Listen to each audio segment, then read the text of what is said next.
कैसे एक पिता ने अपनी मृत बेटी को सालों साल अमर रखा और कैसे एक मामूली शुरुआत से भारत का सबसे बड़ा बिजनेस साम्राज्य खड़ा होता है। आज हम आपको बिजनेस माइंडसेट की वो इनसाइड स्टोरी बताएंगे जिसने शून्य से करोड़ों का सफर तय किया।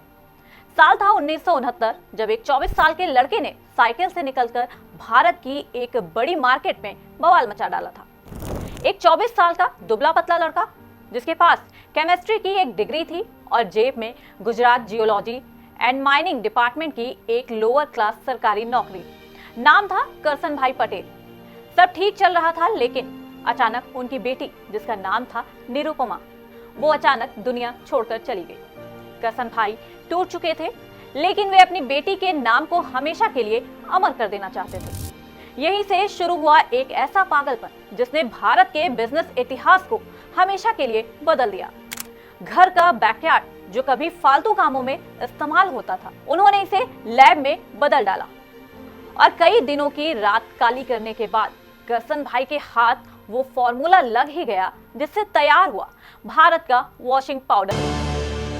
ये इस दौर की बात है जब भारत के मिडिल क्लास घरों में कपड़े धोना एक लग्जरी हुआ करता था। बाजार पर सर्फ का राज था जो 13 रुपए प्रति किलो बिकता था।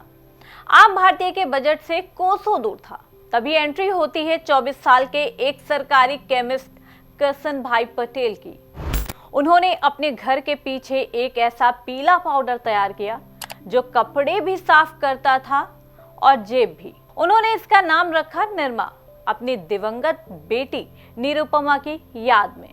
करसन भाई अपनी साइकिल पर निकलते, घर घर जाते और महज 3 रुपए 50 पैसे प्रति किलो में वो पाउडर बेचते थे। जहां सिर्फ अमीरों की पसंद था, वही निरमा हर गरीब और मध्यम वर्गीय मां की ढाल बन गया। शुरुआती सफलता के बाद 1980 के दशक में निरमा के सामने एक बड़ी दीवार खड़ी हो गई। दुकानदारों ने निरमा का स्टॉक रखने से मना कर दिया क्योंकि उन्हें उधारी पर माल चाहिए था और वे मल्टीनेशनल कंपनियों के दबाव में थे। निरमा की बिक्री अचानक औंधे मुंह गिर गई। यहाँ करसन भाई ने बिजनेस इतिहास का सबसे खतरनाक दांव खेला जिसे आज हार्वर्ड में पढ़ाया जाता है। उन्होंने बाजार से निरमा का एक एक पैकेट वापस खींच लिया। दुकानदारों की अलमारियां खाली हो गई। टीवी पर बमबारी। ठीक उसी वक्त उन्होंने टीवी पर वो मशहूर जिंगल चलाया, वॉशिंग पाउडर निरमा।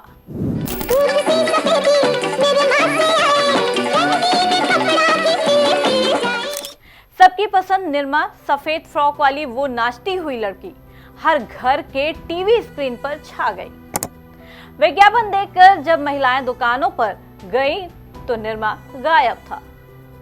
हर तरफ सिर्फ एक ही मांग थी, निरमा चाहिए। जब मांग 7वें आसमान पर पहुंच गई तब करसन भाई ने सारा स्टॉक बाजार में झोंक दिया। महज कुछ ही महीनों में निरमा ने सर्फ को पछाड़कर भारत का 60% डिटर्जेंट मार्केट अपने नाम कर लिया। जो ब्रांड देश की धड़कन बन चुका था, आखिर उसमें गिरावट क्यों आई?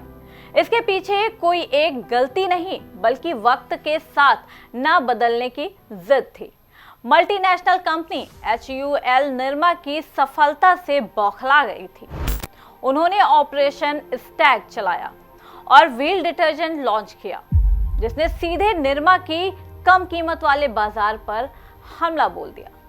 वहीं दूसरी तरफ उन्होंने सर्फ एक्सेल लाकर प्रीमियम ग्राहकों को अपनी तरफ खींच लिया। निरमा दो पाटों के बीच पिस गया।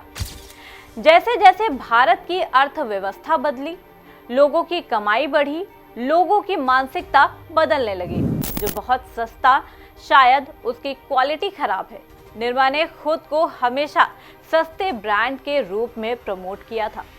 जब भारतीयों की जेब में पैसा आया तो वे स्टेटस के लिए एरियल और सर्फ एक्सेल की तरफ बढ़ गए।